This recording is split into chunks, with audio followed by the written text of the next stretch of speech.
Shalom, selamat pagi.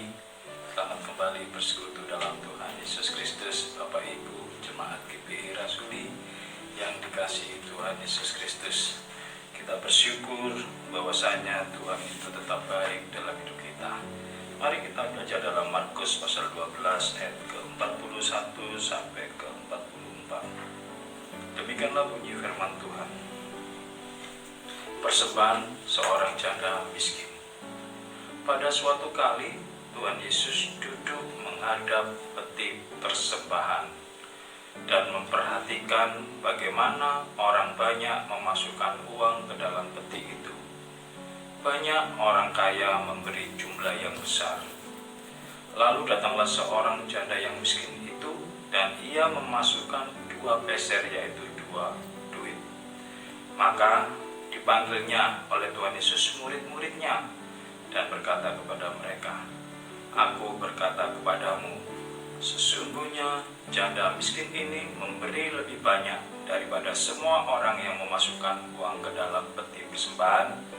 Sebab mereka yang kaya ini semua memberi dari kelimpahannya, tapi janda ini memberi dari kekurangannya semua yang ada padanya. Kekurangannya semua yang ada padanya, yaitu seluruh nafkahnya." Bapak, Ibu, Saudara kasih, di dalam Markus pasal 12 ini mulai ayat 41 sampai 44 diceritakan suatu ketika Tuhan Yesus ini secara spesial duduk di bait Allah, duduk di depan peti persembahan. Perhatikan, secara khusus waktu itu Tuhan Yesus duduk di bait Allah dan di kotak persembahan, di depan kotak persembahan, dan Tuhan memperhatikan satu persatu orang yang memberikan persembahan. Bapak Ibu kasih, Tuhan Yesus pernah sampaikan bahwa mendengar itu lebih baik dalam memberikan persembahan. Tetapi kenapa waktu itu Tuhan secara spesial duduk di depan peti persembahan? Apakah Tuhan itu berubah? Tidak. Tapi Tuhan mau mengajarkan kepada kita, kepada Anda, dan waktu itu khusus kepada murid-muridnya tentang memberi. Terkasih, kalau kita baca tentang 1 Korintus pasal 13 ayat 1 sampai selanjutnya tentang kasih, diceritakan akhirnya nanti tinggal 3, iman, pengharapan, dan kasih. Dan Tuhan Yesus mau mengajarkan buat kita tentang apa definisi kasih. Kasih itu menutupi segala sesuatu, tidak sombong dan sebagainya, seperti dalam 1 Korintus pasal 13. Tapi Tuhan sampaikan kepada murid-muridnya, ini loh, lihat.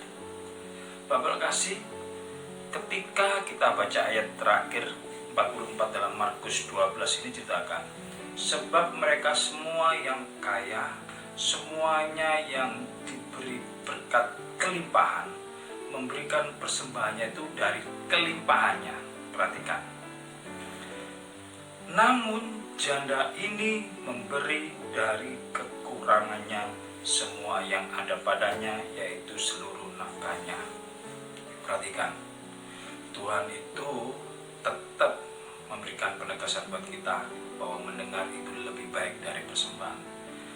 Tetapi ketika kita diajarkan Tuhan untuk bisa mengucap syukur karena Tuhan baik, Tuhan katakan kalau engkau memberikan persembahan yang baik, belajarlah kepada janda ini. Kenapa?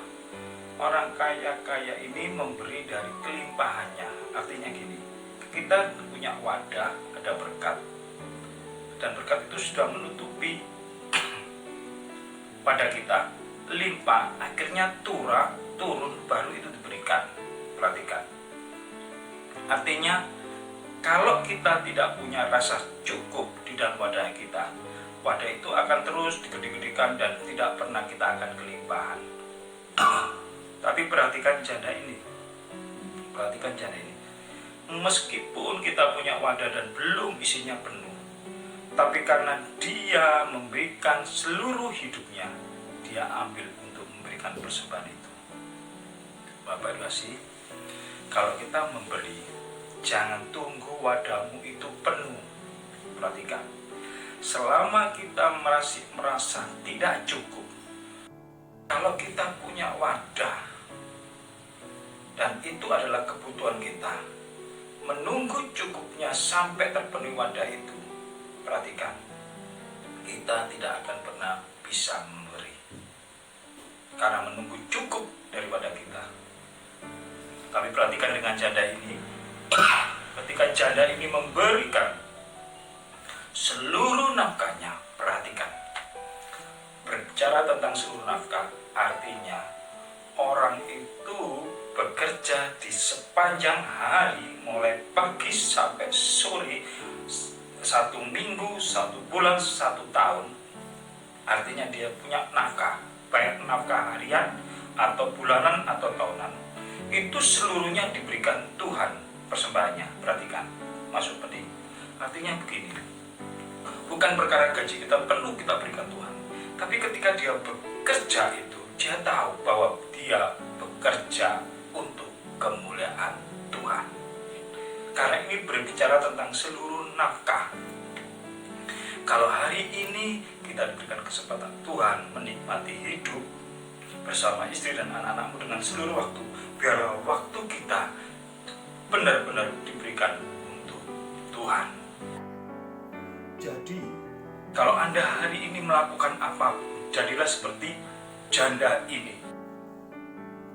Berikan sepenuhnya untuk Tuhan. Apapun kehidupanmu, berikan untuk Tuhan. Sehingga Tuhan akan menilai. Meskipun kita di dalam kekurangan, kita memberikan dengan sungguh-sungguh, Tuhan itu menilai kita lebih daripada yang lain. Haleluya, Tuhan Yesus memberkati.